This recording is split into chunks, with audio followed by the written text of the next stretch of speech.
You can't talk broad themes. You have to boil it down to nuts and bolts, and you have to be pithy. What do I mean by pithy? How about this? Republicans want to kill your kids. Hello, everybody. How are you doing today?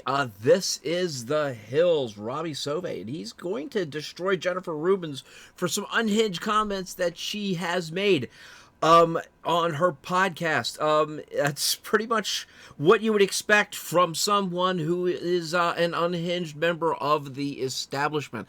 And this is, like I said, this is part and parcel. It's not just the left that we have to fear. It is also the establishment, because they work hand in hand with the left. The left seems to be more representative of it than the right does, but the right does have its rhinos. And Jennifer Rubin was at one point in time considered conservative, but she has become more and more unhinged with TDS, and there you have it. So again, let's take a listen, and if you do like this and all the other content that I do, please hit that subscribe button. It really does help, and thank you very much. Let's get to it.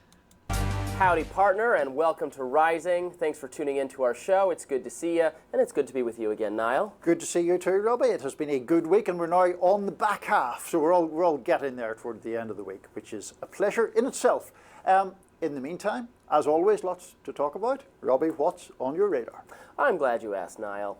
Well, Jennifer Rubin is a columnist for The Washington Post and a commentator for MSNBC. Once upon a time, she was considered a conservative writer. Indeed, her hiring by the Post in 2010 was met with controversy, specifically because the establishment liberal paper had hired a right-leaning blogger. And in 2013, WAPO's former ombudsman wrote an open letter calling for Jeff Bezos, who had then just bought the newspaper, to fire her for being too pro-Romney and anti-Obama. Well, times have certainly changed. Ever since Donald Trump burst onto the scene, Jennifer Rubin has become a more prolific Never Trump writer and commentator. Indeed, if the dictionary had an entry for Never Trump, her picture would probably appear next to it. She inveighs constantly against Trump and everyone and everything that helps to normalize him. She recently called for people to boycott MSNBC, one of her employers, as a result of Morning Joe host Joe Scarborough and Mika Brzezinski deciding to meet with Trump. Needless to say, Which has gotten a lot of anger from the left, which is actually kind of funny. Again, the left tries to eat itself alive. As far as Morning Joe and Mika Brzezinski are concerned, I've done stuff on them before. They are opportunists of the highest order, so there's not much more to say about them. But Jennifer Rubin, she was considered conservative because she dared question the Obama, let's put it that way. If you remember those good old days of leftist hysteria, as soon as you said Obama might be wrong about something, you were automatically a racist. So that's where that sentiment comes from. Say she no longer identifies as a conservative. She is not taking the news of Trump's election victory particularly well either, and she has attacked Trump's nominees, Pete Hegseth, RFK Jr., Tulsi Gabbard, Matt Gaetz, and so on, as not merely unqualified, but treasonous. She also had some provocative and, I think some people would say, alarming advice for Democrats on how to tweak their messaging to persuade voters. Let's watch an episode of Jennifer Rubin's podcast. You can't talk broad themes. You have to boil it down to nuts and bolts, and you have to be pithy. What do I mean by pithy? How about this? Republicans want to kill your kids. It's actually true. What this is, and as far as she's concerned, what she's calling pithy, she's just distilling it down into what comment that you can make that will incite the most emotion in the left and get you what you want. Again, these people work on emotion. They work on inciting emotion, and they work on their own emotions. And that is the enemy of logic. So this is where they come from, and this is how you know. Again, remember, they've done the studies of it before, all right? Conservatives know exactly what liberals are going to do, and liberals have no clue what conservatives are thinking. So let's get going, and let's listen to a little bit more of this woman's just absolute nutty comments. I mean, honestly, if I thought, please, someone in the comments and tell me if I'm wrong or if I'm right. Republicans want to kill your kids. Now, that clip went viral on social media for obvious reasons, but I've learned enough to never quite trust short and potentially taken out of context clips. So I hunted down the rest of the clip. Here's a little bit more so that you know I'm being fair to Rubin and not taking her comments out of context. Let's watch. If you're going to oppose vaccinations, if you're going to stop breakthrough medical research, if you're going to allow minors and all sorts of people to get semi-automatic weapons, which they use to shoot up schools, well, then you are responsible for kids' health and death, unfortunately. It has to be that simple and that direct, and it has to be over and over and over again. I guess we weren't taking... This, of course, doesn't take into consideration the left's desire to kill as many children in the womb as they can.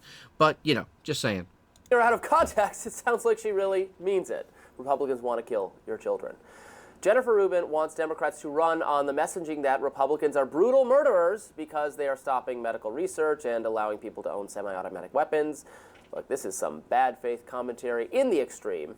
On the medical research front, Robert F. Kennedy Jr.'s view is that the health industry and the food industry are treated too credulously by government regulators, which allow too many defective and potentially harmful products to reach the market. Now, it's called payola. I mean, it literally is payola. There's reasons why all this crap finds its way into our food, and I really hate to say it, but that's it. The Europeans actually have rules against this stuff, and if you see the ingredients, and even in Canada, just go to Canada and do it. Pick up Heinz Canada and Heinz ketchup, pardon me, in Canada, and pick up a bottle in America. Same product, same labeling, same everything, and look at the contents, and you will be surprised at the chemistry lesson that you have to give yourself to understand the American side contents label. Mites can disagree about this, and probably the truth is somewhere in the middle, but wanting extra scrutiny of health products is not the same thing as wanting kids to die. On the contrary, many liberals think regulators ought to be more involved so as to protect kids from consuming harmful products. That's why RFK Jr. was once a Democrat. Now, I actually disagree with them because I think government regulations often create inefficiencies and get in the way of meeting human needs. But I would never accuse people I disagree with of deliberately trying to kill kids. They just have a different point of view. Jennifer Rubin's point on guns is frankly even worse. Now, even if you think the country would be better off, lives would be saved if we had stricter regulations of firearms, well, then you have to deal with a number of complicating issues. One, the Supreme Court's view of the Second Amendment makes gun control very difficult. Two, the overwhelming majority of gun homicides involve easily available handguns, not semi-automatic weapons. Three, mass disarmament would involve increasing the number of police interactions with minority and economically disadvantaged communities and the mentally ill, and would realistically mean many, many, many more arrests and mass incarceration. So if you're not prepared to face any of those realities, you're going to end up thinking twice about your support for increased gun control. Not also to mention that those police, the increase that you would have to do would have to be monumental, seeing as how there's probably 10 times more gun owners than there are policemen, and a lot of times better armed. Even enforcing the gun control we have in the books right now is difficult from the liberal perspective if you are concerned about police overreach. You ultimately might decide it's not going to be worth it, and if you make that determination, are you guilty of wanting kids to die? Of course not. But honestly, the problem with Rubin's analysis isn't confined to these two examples. It's her entire worldview. Democrats equals good. Republicans, not just wrong and bad, but evil. They're trying to kill your children. When unhinged people on the far right say things like that the left wants to trans your children, to mutilate your children, I usually make fun of them. But apparently, you can be the liberal mirror world version of that and still be a columnist at the Washington Post and an on-air commentator for MSNBC. Now, I don't believe in cancel culture, so to be clear, I am not calling for anyone to fire Jennifer Rubin. She should not be fired. What she should do is calm down. Okay, there's a little bit of a difference. Now, again, Robbie is a little bit more of a centrist, and some would say traveling over to the left a little bit and actually going into rhino territory. And it sounds like it sometimes, but he is a good voice on the Hill. Now, here I think he's making the mistake of equating the cancel culture from the left and what he perceives as the cancel culture from the right. Firing Jennifer Rubin for these comments would not be cancel culture. These are incendiary and inflammatory comments made by a person against a group of people. The cancel culture that you experienced from the left had absolutely nothing to do with inflammatory comments per se. It was just basically a point of view being couched as inflammatory comments. So he is making the mistake here of equating the two of those. maybe some yoga, enjoy the outdoors, work on her psychological health perhaps, because this is not healthy behavior for anyone. I'm concerned about those Never Trump commentators out there and their mental well-being. You are, but just screaming that the other side wants to kill your kids. I don't think you'll be having any afternoon teas or coffees with Jennifer Rubin, however, on that basis. So, look, I am not a regular listener or viewer of her podcast, so I mean, I take you at your word that those clips were played in context. I do think that, in general, in the media, one of the peculiarities of DC media in particular is that there's always a very lucrative market for heretics, right? You know, people who can claim either to be conservative and now adopt either a Never Trump position or just a liberal position, or conversely, you know, there are people who pop up on Fox News and other right-leaning networks who I think are essentially, you know, plain Democrats on TV, people who were Democrats 30 years ago and are now indistinguishable in their work. That now describes most of Trump's cabinet. Some of Trump's cabinet. I mean, there are also, you know, I just occasionally see people pop up in places like Fox purporting to be a Democratic pollster or Democratic strategist and not seem to believe in really anything that the Democratic Party believes in.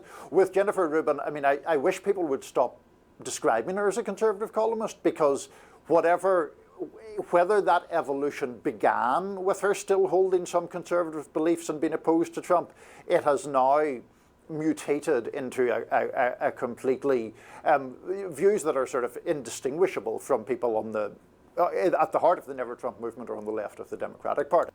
But she will always be considered a conservative commentator because it serves the left's purposes of showing that there is a united front of various people from different backgrounds who are allying against Trump. So yeah, you're never going to stop hearing that she's a conservative columnist. Right. So she is not a conservative columnist in any notable way. Views that are so partisan and so her podcast, she commonly has on those Lincoln Project people, et cetera, who are, to my mind, just a grift, who somehow keep taking in donations, probably from wealthy liberals who they've hoodwinked into thinking they're effective. They've figured out how to message to Republicans because they were Republicans, so they know the correct messaging, or the messaging that really gets under Donald Trump's skin. No evidence of that whatsoever, that their ad buys are effective. In fact, there's even some evidence of them being anti-effective. Some of the messaging they did against Youngkin in his gubernatorial election totally backfired. They tried to associate him with the Tiki Torch people, and it was an op. They had almost involved like actors to do it, and it was really embarrassing for them. These are the kind of people that unfortunately, that MSNBC turns to as Republican commentators.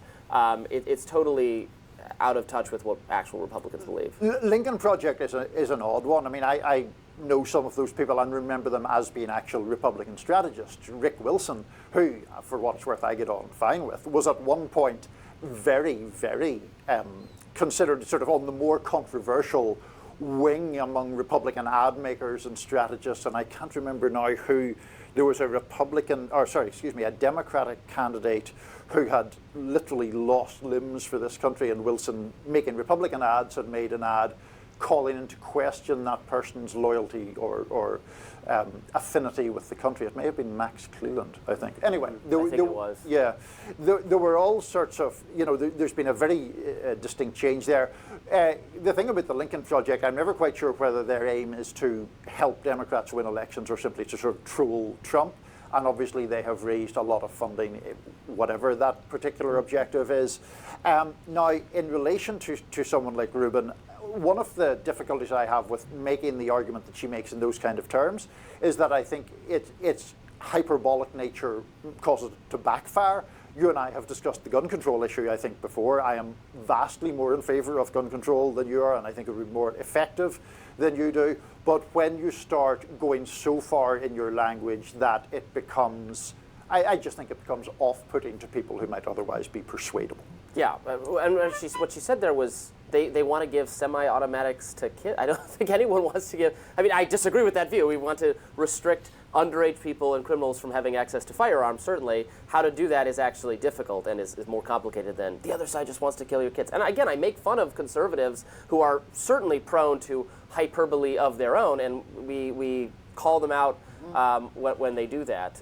It just goes to show you that some people are mercenaries. Yeah. The Jennifer Rubins, the Rick Wilsons, etc., and they've changed sides, but it's more about their ideology is just being so over the top, irritated about something. Well, I mean, whatever about any individual people and the counter views that they would make, there's just an enormous amount of money to be made by generating outrage constantly, and I think that's one of the cultural differences. Indeed. And there it is. That's been The Hill's Robbie Soave destroying Jennifer Rubin for her unhinged comments about Republicans. And honestly, it's as they were saying, if you are an apostate, if you have left the ranch as far as the liberals concerned, for the conservatives, then you are gold as far as they are concerned. Richard Steele has, Robert Steele, whatever his name is, somebody in the comments let me know.